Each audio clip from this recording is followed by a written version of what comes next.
नमस्कार दोस्तों, पीसीएस गुरुजी में आपका स्वागत है। दोस्तों, स्कॉट यंग ये वो व्यक्ति है जिन्होंने हार्वर्ड का 4 साल का कोर्स 1 साल में कंप्लीट कर लिया। अब बड़ी वाहवाही हुई इनको लेकर किया 4 साल का कोर्स तुमने 1 साल में कैसे कंप्लीट कर लिया। फिर जानकर हैरानी हुई कि इन्होंने बहुत कम समय में 2 नई लैंग्वेजेस सीख ली उन्होंने। लोगों ने अरे क्या बात है। फिर इन्होंने क्या किया, 1 महीने के अंदर ही एक ये बेसिक पेंटिंग करते थे, मतलब थोड़ा बहुत उनको पेंटिंग करनी आती थी, और विद इन 1 मंथ ये प्रोफेशनल लेवल के पेंटर बन गए। तब लोगों को लगा यार कुछ तो ऐसा डिफरेंट ये कर रहा है जो कि बाकी लोग नहीं कर पा रहे, इसने कुछ तो डिकोड कर लिया है जो बाकी लोगों को समझ में नहीं आ रहा। मेहनत सभी करते हैं, मेहनत सभी कर रहे हैं, बट ये कुछ अलग ही लेवल का हो रहा है। तो इनसे पूछा गया कि भाई आप थोड़ा सा गाइड करो, और इन्होंने सबकी बात मानते हुए एक किताब लिखी जिसका नाम है अल्ट्रा लर्निंग। अल्ट्रा लर्निंग में इन्होंने कुछ अपने एक्सपीरियंसेस या कहे तो इन्होंने जो भी चीज डिकोड की थी उसको एक्सप्लेन किया है, और वो चीज जो है आज मैं आपको यहां पर बताने जा रहा हूं कि इन्होंने किस तरह से किसी भी एक नई चीज को सीखने के लिए, एग्जाम क्रैक करने के लिए वो चीजें क्या हो सकती हैं, वो रोड मैप क्या हो सकता है, बकायदा उन्होंने जो बताया है उसको मैं पीसीएस के संदर्भ में बताने की कोशिश करूंगा, जिससे कि आपको यूपी पीसीएस 2024 प्री का एग्जाम क्रैक करना आपके लिए चुटकियों खेल हो जाए। तो पहला पॉइंट जो स्कॉट यंग बोलते हैं वो ये कहते हैं कि किसी भी चीज को स्टार्ट करने से पहले ना एक रोड मैप होना चाहिए। बिल्कुल, हमें पता तो होना चाहिए कि हम कर क्या रहे, करने क्या जा रहे हैं। तो दिमाग में पहले पिक्चर क्लियर करें, 2025 या 2024 प्री पहले तो क्लियर करें, आरओ की पीसीएस प्री। अगर आपके दिमाग में दुविधा है कि 3-4 एग्जाम साथ चल रहे हैं और समझ में नहीं आ रहा किसको टारगेट करें, तब तो फिर कुछ भी नहीं होने वाला। अगर आपको एग्जाम क्रैक करना है, कोई एग्जाम क्रैक करना है, तो पहले तो आप पिन पॉइंट उस एग्जाम को फोकस करें कि हाँ भाई यूपी पीसीएस 2024 प्री, ये फोकस कर लें। ठीक है, जब ये चीज क्लियर हो जाएगी तब आप चीजें बना पाओगे अपने। ठीक है, जैसे कि हमें बताया कि यूपी पीसीएस 2024 जो है वो प्री का एग्जाम 6 अक्टूबर को होगा। अभी ऑफिशियल डेट नहीं आई, लेकिन ऐसा माना जा रहा है 6 अक्टूबर को होगा। अब हमने इस एग्जाम को फिक्स कर लिया। ठीक है, फिक्स करने के बाद अब हमें यह हुआ कि अब इसका रोड मैप कैसे बनाया जाए, कैसे एक रोड मैप होगा। हमने एक अपना टारगेट रख लिया, अब हमें रोड मैप बनाना है। तो रोड मैप के लिए यहां पर आए, जैसे कि मैं अगर अपने संदर्भ में बताऊं मैं कि ये बात मैंने पहले भी एक्सप्लेन की हुई है कि हमें पता है कि यूपी पीसीएस प्री में अगर 88-90 क्वेश्चन राइट हो जाते हैं तो प्री निकल जाएगा। अब डिपेंड करता है 2 चीजों पे, नंबर ऑफ सीट्स कितनी है। ठीक है, अगर नंबर ऑफ सीट्स बहुत कम है जैसे पिछले साल थी तो 90 क्वेश्चन से ऊपर जाएगा जो पिछली बार गया, और अगर नंबर ऑफ सीट्स ज्यादा हैं, जो इस बार संभावना है कि 700-800 सीटें पहुंच सकती हैं, ठीक है, तो आपका जो कट ऑफ है थोड़ा नीचे आ जाएगा। मोटा जो है पिछले 5-6-7 साल का एक्सपीरियंस देखा है उसमें जो कट ऑफ है वो 87-88 ऐसे आसपास रह रही है। तो मैंने यहां पे बोला कि ये एक रोड मैप है कि अगर 150 सवाल आएंगे, ठीक है, जिसमें से मेरा एक्सपीरियंस ये है कि 30 सवाल ऐसे होते हैं जो मुश्किल होते हैं, जिनको छोड़ने के लिए होना चाहिए, उसको आप छोड़ देंगे। 120 सवाल अगर अटेम्प्ट करते हो, जिसमें से अगर पैरेटो प्रिंसिपल लेके चलें, पैरेटो प्रिंसिपल क्या होता है कि 80-20 का रेशो होता है। ठीक है, 80-20 का जो रेशो होता है, या मैं उसको अगर बात करूं यहां पर कि 80% चीजें जो हैं वो इजीली हो जाती है। 80% मैं यहां पे सक्सेस रेशो मैंने 80% का रखा हुआ है कि अगर 80% हो जाता है तो अगर 150 का जो 80% 120 क्वेश्चन होते हैं, और 120 का 80% जो होता है 96 क्वेश्चन होते हैं, इसमें से अगर 24 गलत हो जाते हैं तो मिला के हमारा लगभग 88 सवाल हमारा बन जाता है। अगर हम अपनी जो है सही उसमें फ्रीक्वेंसी में काम करते हैं तो हमें लगभग 88 सवाल के आसपास हमें टारगेट करना चाहिए। ये एक रोड मैप है, ये एक रोड मैप है। अब ये अगर हमें पता लग जाए, ये अगर हमें पता लग जाए चीजों को लेकर, ठीक है, तो मेटा लर्निंग के माध्यम से स्टार्ट विद रोड मैप, एक हमें रोड मैप मिल जाता है इसके अंदर। ठीक है, तो पहले स्टेज हम क्रॉस कर लेते हैं। अब सेकंड स्टेज आती है, ठीक है, स्कॉट यंग के हिसाब से, कि हमें पहले टारगेट पता होना चाहिए, हमें एक रोड मैप पता होना चाहिए कि हाँ भाई हम 88 से 90 क्वेश्चन हम टारगेट करेंगे। ठीक है, ये हमारा एक हो गया। अब सेकंड जो आता है वो है sharpen your ability to concentrate. अब यहां पर सेकंड गेम आता है कि हमें कुछ चीजों पे ज्यादा कॉन्सेंट्रेशन बढ़ानी पड़ेगी, यानी ज्यादा फोकस करना पड़ेगा। हम सब चीजों पर फोकस नहीं कर सकते, हमें कुछ चीजों पर फोकस करना पड़ेगा। क्या फोकस किया उन्होंने, देखिए उन्होंने एग्जाम्पल दिया मेरी सोमरवेल का। 18वीं सेंचुरी की महिला है, और ये महिला जो थी इनको मैथ्स पढ़ने का बहुत शौक था। मैथ्स पढ़ने का इतना शौक था कि ये उस दौर की बात है जब यहाँ पे औरतों को मैथ्स को सपोर्ट नहीं किया था कि कोई औरत जो है वो मैथ्स पढ़े, उनको होता सिलाई कढ़ाई कर ले ये सब, ठीक है। मैथ्स जो लड़के पढ़ते हैं, अब इनको बहुत शौक था। यहां तक कि आलम यह था कि रात को अगर ये पढ़ना चाहती थी मैथ्स, तो इनकी मम्मी जो है इनको मोमबत्ती नहीं देती थी, कहती नहीं तुम्हें मोमबत्ती नहीं देंगे, मोमबत्ती बड़ी महंगी आती है और तुम फालतू में मैथ्स पढ़ने के चक्कर में से बर्बाद कर दोगी। तो ये क्या करती थी, ये जो दिन में सवाल जो सही करती थी तो उसको आंख बंद करके सोचा करती थी, रिमेंबर करती थी, और की पॉइंट्स पे जो जहां पर मेन चीजें होती है वहां पर इसको बार बार मेमोराइज करती थी, रिमेंबरिंग करती थी, ठीक है। तो हालत ये हुई कि ये पहली मतलब ये मैरी सुमरवेल पहली महिला बनी जो वहां मैथमेटिक्स सोसाइटी की मेंबर बनती है। ये बाद में बहुत बड़ी मैथमेटिशियन बनती हैं, पहली महिला मेंबर बनती है जो सोसाइटी में होती है, मैथमेटिक्स सोसाइटी में होती है। तो यहां से क्या निकल क्या है कि हमें सब जगह फोकस नहीं करना, हमें कुछ जगहों पर फोकस करना है, कुछ जगह फोकस करना है। जब हम कुछ जगह फोकस कर ले जाएंगे, ठीक है, तो रिजल्ट्स बेहतर आ जाते हैं, ठीक है। मैरी सुमरवेल ने समझाया। यहां पर देखिए कि मैंने एक वीडियो बनाया था ट्रेंडिंग टॉपिक्स के ऊपर। ट्रेंडिंग टॉपिक्स क्या है, सेम कॉन्सेप्ट लेकर कि भाई अगर यूपी पीसीएस के अंदर अगर थोड़ा सा उसको माइन्यूटली एग्जामिन करें तो 2021, 22, 23 यानी पिछले 2-3 साल के सवाल जो हैं वो अगर उन टॉपिक्स को देख फोकस कर ले तो जो बार बार रिपीट हो रहे हैं पिछले 2-3 साल के अंदर, उनके 24 में आने की संभावना भी ज्यादा है। जैसे कि आप घटना चेक करते हो, अब घटना चेक पिछले 25 से 30 साल के क्वेश्चन बैंक है। अब आप खुद सोचिए, सन 2000 में एक सवाल आया हुआ है आज से 25 साल पहले, ठीक है, क्या उस सवाल को आने की संभावना ज्यादा है या जो सन 2021 या 22 में आया उसके आने की संभावना ज्यादा है? ऑब्वियसली आप कहोगे सन 2021-22 में जो आया और लेटेस्ट ट्रेंड के हिसाब से उसके आने की संभावना है। कुछ चीजें वैसी मैंने की, मैंने 2021, 22, 23 और आरओ के पेपर को एनालाइज किया तो कुछ टॉपिक्स निकल के आते हैं। लगभग 250 से लेकर 300 टॉपिक ऐसे हैं, और फिर मैंने वीडियो बनाया हुआ है, 2-3 महीने पहले वीडियो बनाया हुआ था जिसको मैं ट्रेंडिंग टॉपिक्स मैंने यहां बोले हुए हैं।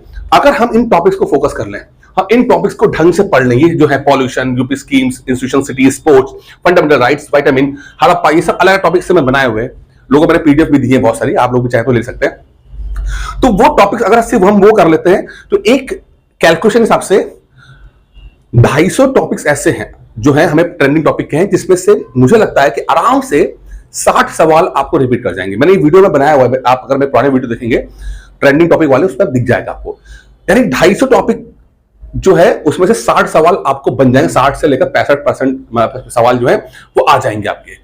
अगर आपके 60% सवाल राइट हो जाते हैं तो कुछ नए टॉपिक्स, कुछ करंट अफेयर के साथ आप आराम से पीसीएस प्री क्रैक कर सकते हो।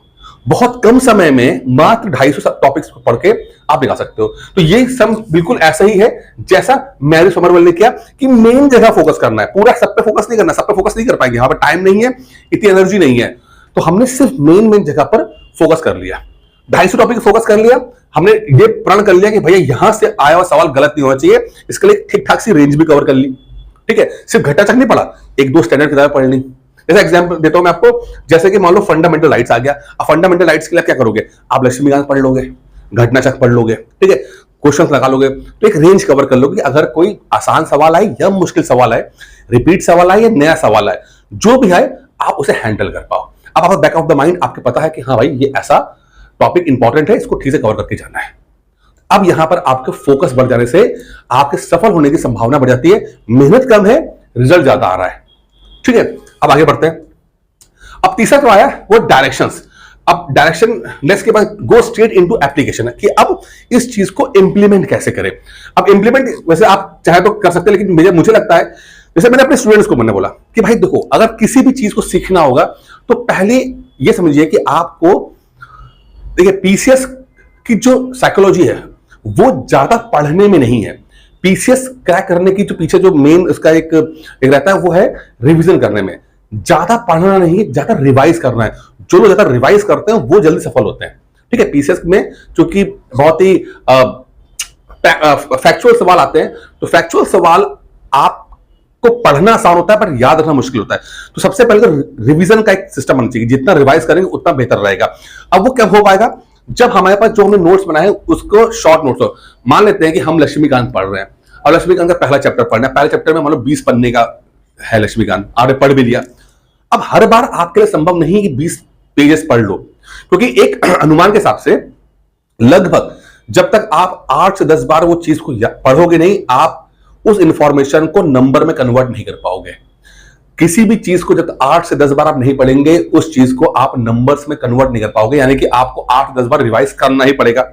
अब चूंकि आपने किताब से डायरेक्टली पढ़ रहे हैं, तो बहुत मुश्किल है कि आप 1 या 2 बार रिवाइज कर पाओ, इससे ज्यादा कर नहीं पाओगे। इसीलिए हमें देखना है कि हम ज्यादा से ज्यादा रिवाइज कर पाए। इसके लिए हम कीवर्ड्स देते हैं, ये नोट्स बनवाते हैं, ये अलग अलग स्टूडेंट्स ने नोट्स बना के दिया हुआ है, आप देख सकते हैं। यहां पर मैंने कीवर्ड्स लिखवाया है, जिससे कि कम समय में 1 मिनट में 1.5 मिनट में रिविजन कर सके। रिवाइज कर लेंगे, ठीक है, बैठे घूमते घूमते खाली उन्हें कीवर्ड्स देख लिए, रिवीजन हो गया। 8-10 बार रिवीजन करना संभव है, आसान है, और 8-10 बार रिवाइज करने के बाद इस टॉपिक से जो भी आएगा वो एग्जाम में कर लिया जाएगा। ठीक है, तो यहां पर ये चीजें होती है। जब नोट्स बन जाएंगे उसके बाद हमारे लिए चीजें आसान हो जाती हैं। ये तीसरा पॉइंट हमने कवर कर लिया। तो हमने मेटा लर्निंग कर ली, हमें रोड मैप हमारे पास हो गया, हमारे पास हमने जो कीवर्ड्स है वो उसको कहां कहां किन टॉपिक्स को फोकस करना है हमने वो देख लिया। ठीक है, हम सीधे अपने उसको अप्लाई कर पाए, हमें डायरेक्शन मिल गई कि हमें नोट्स बनाने हैं, नोट्स बनाकर उसको कीवर्ड्स बनाने हैं और उसको रिवीजन करना है। और अब करना है अटैक योर वीकेस्ट पॉइंट। अब हमारे पास कमजोरी कौन सी है, क्योंकि हमें पता है कि हम कुछ भी पढ़ते हैं हम भूल जाते हैं, हम पढ़ेंगे भूलेंगे, हम पढ़ेंगे भूलेंगे, ये होगा।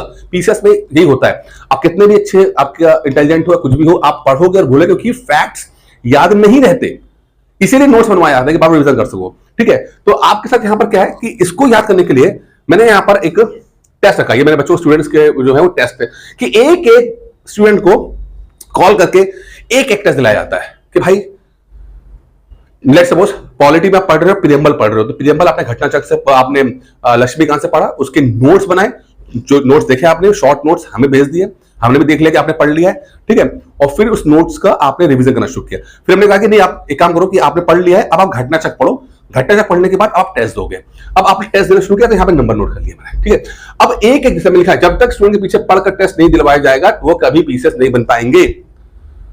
आप वो क्या होता है ना, एक फेल होने का डर होता है कि टेस्ट नहीं देते। कुछ लोग टेस्ट इसलिए देते हैं क्योंकि उनको डर है फेल हो जाएंगे, वो अपने आप से भाग रहे होते हैं, उनको पता होता है बैक ऑफ द माइंड, क्योंकि प्रिपरेशन ठीक नहीं है, लेकिन वो उसको एक्सेप्ट नहीं करते। ठीक है, तो वो अवॉइड करते टेस्ट देना।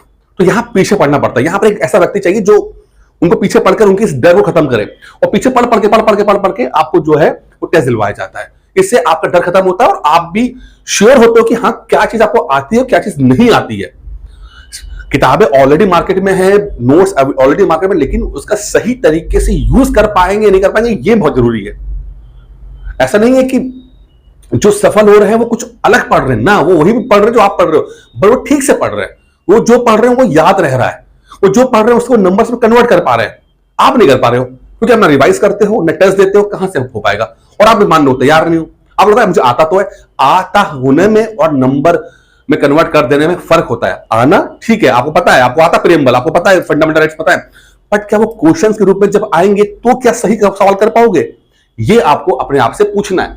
ठीक है, फिर 4 पॉइंट होने के बाद अब यहां पर आता है रिट्रीवल, आता है use self testing to learn, ये टेस्ट के रूप में आता है। फिर फीडबैक हम देते हैं आपको कि भाई फीडबैक होगा, आपने क्या किया क्या नहीं किया, इसमें क्या सुधार किया सकता है, वो तो ऑब्वियसली मिलता ही, जब टेस्ट होता है तो उसमें नंबर आप देखते हो तो फीडबैक मिल जाता है यहाँ पे। फिर अब आता है कि रिटेंशन, कि जो आपने पढ़ा है वो भूलो नहीं। यही तो बात है ना, पढ़ा भूला यही दिक्कत होती है। ठीक है, तो रिटेंशन होता है। तो यहां पर एक चीज और होती है, जो आखिरी पॉइंट है वो intuition, dig deep then build up. अब यहां पर आपको एक इंट्यूशन किया जाता है। इंट्यूशन का मतलब क्या है कि हर व्यक्ति की ना कुछ कमियां होती है, ठीक है, अब वो और उसकी अपनी ताकत होगी, कुछ कमजोरी होगी, कुछ उसके अपने मसले मसाइल होंगे, किसी के पास टाइम ज्यादा है, किसी के पास टाइम कम है, ये सब रहता है। तो अब यहां पर पर्सनली बैठना पड़ता है हर स्टूडेंट के साथ। अब हर स्टूडेंट के साथ समझना पड़ता है कि आपके पास कितना समय है। मान लीजिए कोई जॉब करने वाला है, अब जो जॉब करने वाला उसकी गिनती के 2 घंटे का समय है उसके पास, ठीक है। कोई ऐसा जो नया फ्रेशर स्टूडेंट है उसके पास 10 घंटे हैं। तो जरूरी नहीं कि जो हम स्ट्रेटेजी बनाए वो 2 घंटे वाले के लिए वही बने और 10 घंटे वाले के लिए वही बने, ऐसा नहीं होता है। इसलिए समझना पड़ता है, सीखना पड़ता है, उनके साथ पर्सनली बैठना पड़ता है। जब पर्सनली बैठते हैं तब जाकर एक स्ट्रेटेजी बनती है। जब स्ट्रेटेजी में हम दोनों एग्री कर जाते हैं देन वहां पर एग्जीक्यूशन होता है कि जो भी स्ट्रेटेजी बनी है उसको एग्जीक्यूट प्रॉपर तरीके से करें। हम ऐसा नहीं कि आज हमने प्रॉमिस किया, प्लान किया और 2 दिन करने के बाद तीसरे दिन भूल गए, वो नहीं होना चाहिए। अगर हमने कुछ प्लान कर लिया है तो अंत तक, जब तक पूरा खत्म हो जाए तब तक हम उसको फॉलो करते रहें। सफलता इसी बात में है कि हम जो भी सोच रहे हैं, जो भी करना चाहते हैं, वो अंत तक कर पाएं। यही मेन एक तरीका है पास होने का। और इसके लिए मैंने मेंटरशिप प्रोग्राम स्टार्ट किया, ठीक ठीक है, कि भाई नोट मान लो किताबें आपके पास है, नोट्स आपके पास, सब कुछ आपके पास है। तो यहां पर क्या है, यहां पर सिर्फ जो हम फॉलोअप स्ट्रेटजी करेंगे, जो बनाया जाएगा उसको आपको पूरा किया जाएगा। हेल्पिंग हैंड है, मेंटरशिप प्रोग्राम है, बहुत बहुत ब्रिलियंट प्रोग्राम है, बहुत ब्रिलियंट प्रोग्राम है, ऐसा प्रोग्राम है ही नहीं। ठीक है, जहां पर फॉलोअप कराया जाए आपको लेकर, जहां पर नोट्स बनवाया जाए, टेस्ट दिलवाया जाए, लगातार आपको जो स्ट्रेटेजी आपने डिसाइड की उसको एग्जीक्यूट कराया जाए। वो एग्जीक्यूशन वाला किसी के पास कोई फंड है, किसी के पास पूरे यूट्यूब छान लीजिए, पूरा इंडिया छान लीजिए, कोई भी एग्जीक्यूशन पे काम नहीं करता। वो आपको नोट्स दे सकते हैं, बुक्स दे सकते हैं, वीडियो दे सकते हैं रिकॉर्ड किए हुए, बट कोई बोले कि आपके प्लान को एग्जीक्यूट कर दे, ऐसा कोई नहीं है। ये प्रोग्राम है, बहुत अच्छा प्रोग्राम है इसके अंदर। ठीक है, इसके फीस जो है 2,500 रुपए है, 2500, 1 साल का वैलिडिटी रहेगी। चाहे प्री पढ़े, चाहे मेंस पढ़े, चाहे कुछ भी पढ़े, सब कुछ यहाँ पे हो जाएगा। 9919521555 पे कॉल करके कोर्स को ज्वाइन कर सकते हैं, बात कर सकते हैं। ये पूरा 1 साल का रहेगा इसके अंदर। ठीक है, अच्छा, फिर जब आता है यहाँ पे कि एक्सपेरिमेंटेशन होता है, कि आप भैया जो एक्सप्लोर करो चीजों को, जो आपने सीखा है वो अलग, जैसे कि आपने लेट्स सपोज आपने फंडामेंटल राइट्स जो था, आपको पता है कि ट्रेंडिंग टॉपिक है, आपने पढ़ा उसको, आपने लक्ष्मीकांत से पढ़ लिया, आपने घटना चक्र पढ़ लिया, पढ़ने के बाद अब आप हो सकेगा तो मान लीजिए किसी एक अलग प्लेटफॉर्म पे जाके, लेट्स सपोज टेक्स्ट बुक में चले गए और टेक्स्ट बुक में जाके आप टेस्ट दो जाके आप, ठीक है। अब आप वहां पे अपने आपको एक्सपेरिमेंट ले आओ, एक्सप्लोर बियॉन्ड जो है कंफर्ट जोन, कि आप अपने कंफर्ट जोन से बियॉन्ड जाओ, कि हमें ये तो पता ही है, लेकिन अब हमारी नॉलेज क्या दूसरे प्लेटफॉर्म के लिए हेल्पफुल होगी, या कोई नई दूसरी कोचिंग है उसके हम नोट्स, उसके हम सवाल लगा पाएंगे, तो वो एक्सप्लोर करना जरूरी है। तो इसके लिए हमें बाकी जो अलग अलग लोगों से बोलते हैं कि आप अलग अलग कोचिंग ज्वाइन कर सकते हैं, अलग अलग टेस्ट दे सकते हैं, तो वो लोग वहां करते हैं और वहां पे उनको रिजल्ट आता है। और ये चीज हमने अपने स्टूडेंट के साथ किया, सही प्रोसेस के साथ किया। तो जो है एक 35 साल का जो बंदा है वो भी 2021 में हमारा डिप्टी जेलर ग्रुप में सेलेक्ट होता है। ये मैं एक एग्जाम्पल ग्रुप है, तो इसके साथ प्रोसेस के साथ हमने काम किया हुआ था इसके साथ। ठीक है, शशांक शेखर जी हैं, ये आज फिलहाल डिप्टी जेलर हैं ये, और ये आराम से इस समय कर, तो no magic notes, only follow सही प्रोसेस। सही प्रोसेस को फॉलो करेंगे तो आप भी सफल हो जाओगे, इसमें कोई समस्या नहीं है। तो मेंटरशिप प्रोग्राम है यहाँ पर, ठीक है, ये मेंटरशिप प्रोग्राम है, आप ज्वाइन कर सकते हैं। बाकी इसके अंदर जो भी इंफॉर्मेशन होगी इस नंबर पर कॉल कीजिए, व्हाट्सएप कीजिए, आपको इंफॉर्मेशन दी जाएगी। ये जो प्रोसेस है ये मैंने पूरा बता दिया आपको, कि आपको पहले एक गोल सेट करना है, फिर एक रोड मैप बनाना है, फिर आपको की मेन चीजों पर फोकस करना है। ठीक है, फोकस करना है, उसके लिए उसको एग्जीक्यूट करने के तरीका आपके पास पता होना चाहिए। उसके बाद आपको अपनी कमजोर चीजों पे, कि आपका भाई आपके पास टेस्ट याद नहीं होता, आपका फैक्ट्स याद नहीं होते, उस पर काम करना है, रिवीजन करना है, फीडबैक लेना है, और आपको फिर जब चीजें आपके प्लेटफॉर्म में मजबूत हो जाए तब आपको दूसरी नई जगह पर एक्सप्लोर करना है। और आप देखेंगे कि इन छोटी छोटी चीजों करने से भर से ही आपका जो है वो एग्जाम बहुत अच्छा हो जाएगा। पीसीएस बनना कोई बहुत मुश्किल काम नहीं है, एग्जाम क्रैक करना बहुत मुश्किल काम नहीं है। सही प्रोसेस अपनाइए, सही तरीका अपनाइए, बहुत समय की जरूरत नहीं है, ऐसे नहीं 10 घंटे पढ़ने पड़ेंगे, अगर आपका 3-4 घंटे भी हैं तो भी बहुत है ठीक से एक रिजल्ट ला जाने के लिए। आपको 10 घंटे की जरूरत सचमुच नहीं है, 4-5 घंटे में भी अच्छे से अच्छा रिजल्ट दे सकते हो। जो ट्रेंडिंग टॉपिक मैंने बताया है वो ट्रेंडिंग टॉपिक बहुत ब्रिलियंट कॉन्सेप्ट है, प्लीज इसको फॉलो कीजिएगा। समझिए कि 250-300 खाली टॉपिक्स पता लग जाने से आप कम से कम 60, 65, 70 क्वेश्चन कर सकते हो। मतलब मजाक नहीं कर रहा हूं, मैं सीरियसली बोल रहा हूं इसको, कि 250-300 टॉपिक अगर हमें पता लगे मोस्ट इंपॉर्टेंट टॉपिक है, अगर आप फोकस कर लो 70 क्वेश्चन कहीं नहीं गए, कुछ 10-15 क्वेश्चन आप करंट अफेयर्स के कर लोगे, पीसीएस भी यूं ही निकल जाएगा।